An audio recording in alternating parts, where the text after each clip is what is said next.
All right, welcome everyone to the very first deep dive in our 61-part exploration of Western philosophy. 61 parts. That's going to be quite a journey. It is going to be a journey. We're going to be time traveling all over the place. And today, we are starting with ancient Greece to unpack the influence of Sparta. Sparta. Yes, we're going to be using episode 12, The Influence of Sparta, as our roadmap for this. Our guide. Yeah, our guide, exactly.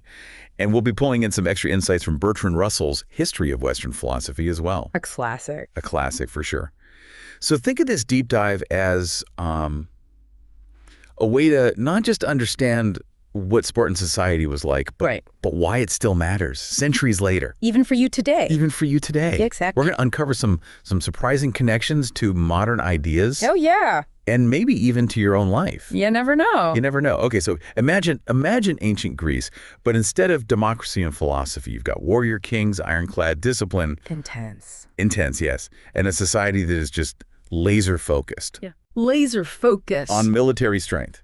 That's Sparta in a nutshell. In a nutshell. But before we jump in, yeah, I'm curious, when you think of Sparta, what's the first thing that comes to mind? Ooh, I bet it's those warriors, right? Probably the warrior. The Spartans themselves were the elite, Okay. the ruling class, and their entire lives revolved around warfare. Everything.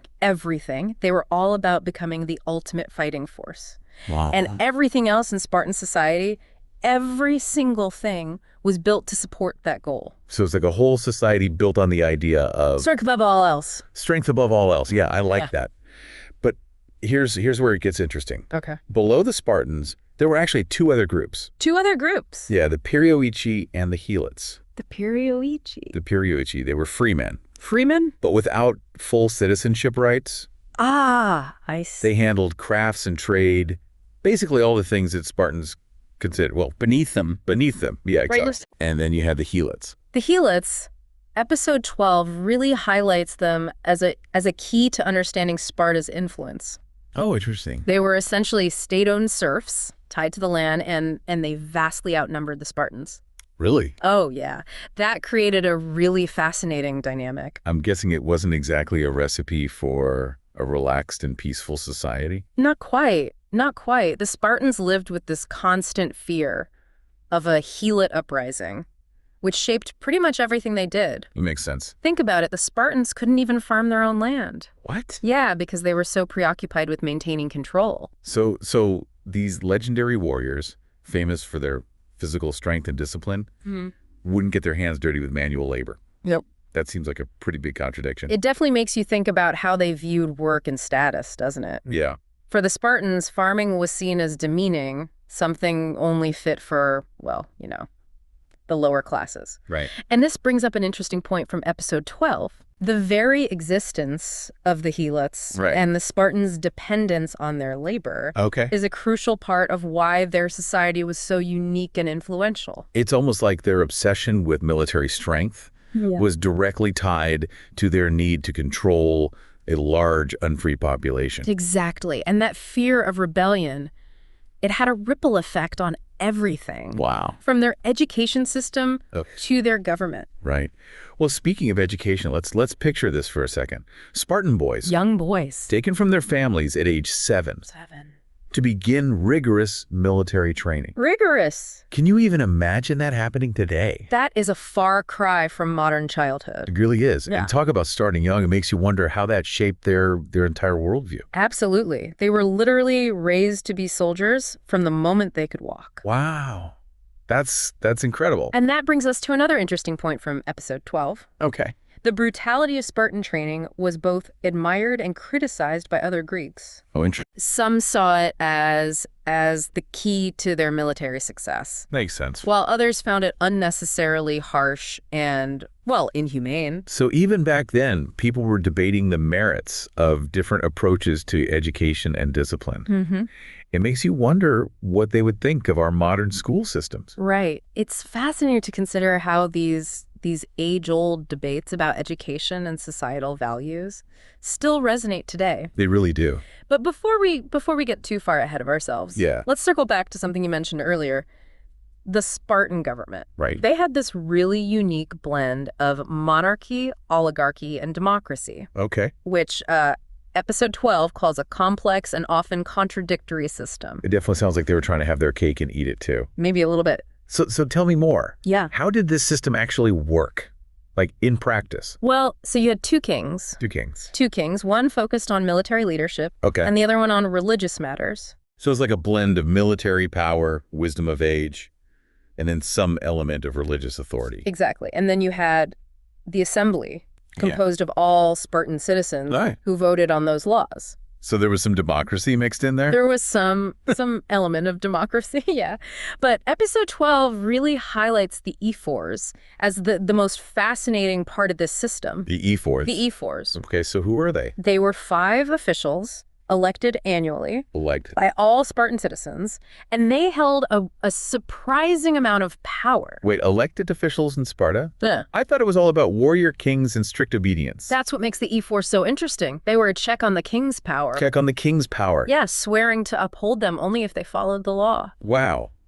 Imagine having that kind of power over a king. I know, right? That's a pretty big deal. It's like they had this built-in system of accountability, even for the most powerful people in society. Yeah, exactly. And this idea of balancing power, it was really influential, even centuries later. So how did that play out? Like, where do we see that influence? Well, think about Plato, one of the most famous philosophers in history. Plato. He was actually born around the time of the Peloponnesian War, when Sparta defeated Athens. That was a major turning point in Greek history. Huge. So how do you think Sparta's victory and their unique system of government influenced Plato's thinking?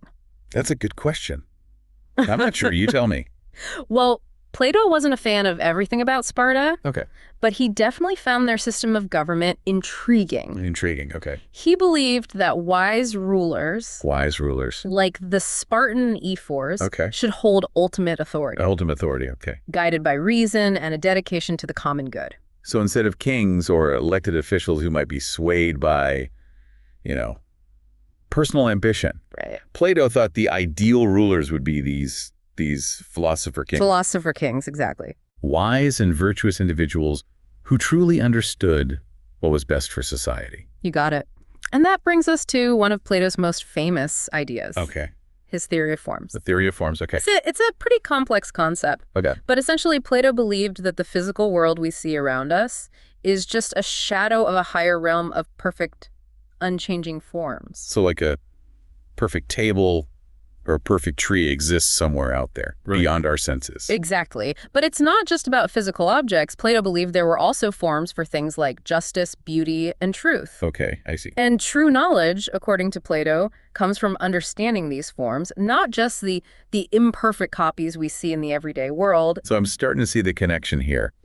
If true knowledge is about understanding these eternal forms, then the best rulers would be the ones who have grasped these concepts, right? Exactly. The philosopher kings Plato was talking about. You got it. Plato believed that those who had achieved this higher level of understanding, especially of the form of the good, would be best equipped to govern justly and wisely. They would be able to see beyond personal gain and make decisions based on what was truly best for society as a whole. It's a pretty radical idea. But I can see how it might have appealed to someone like Plato, who was disillusioned with the messy realities of Athenian politics. Right. But how did this theory actually play out in his thinking about Sparta? Well, it's not as simple as Plato saying, Sparta had it all figured out. Yeah. He definitely had criticisms of their system, particularly their reliance on a rigid social hierarchy, and the brutal treatment of the Helots. Yeah, I mean, that makes sense. Even if you admire their discipline and military effectiveness, it's hard to ignore the fact that their society was built on the backs of, an enslaved population. Exactly. But episode 12 points out that Plato saw something valuable in the Spartan system, even if it wasn't a perfect model. He admired their emphasis on discipline and self-sacrifice, their commitment to the common good above individual desires. So even though Plato recognized the flaws in Spartan society, he still saw it as a potential source of inspiration for building a more just world. That's a great way to put it. And it's important to remember that Plato wasn't the only one grappling with these questions. Oh, right. His student, Aristotle, had a very different perspective. On Sparta. And on the ideal form of government. That's right.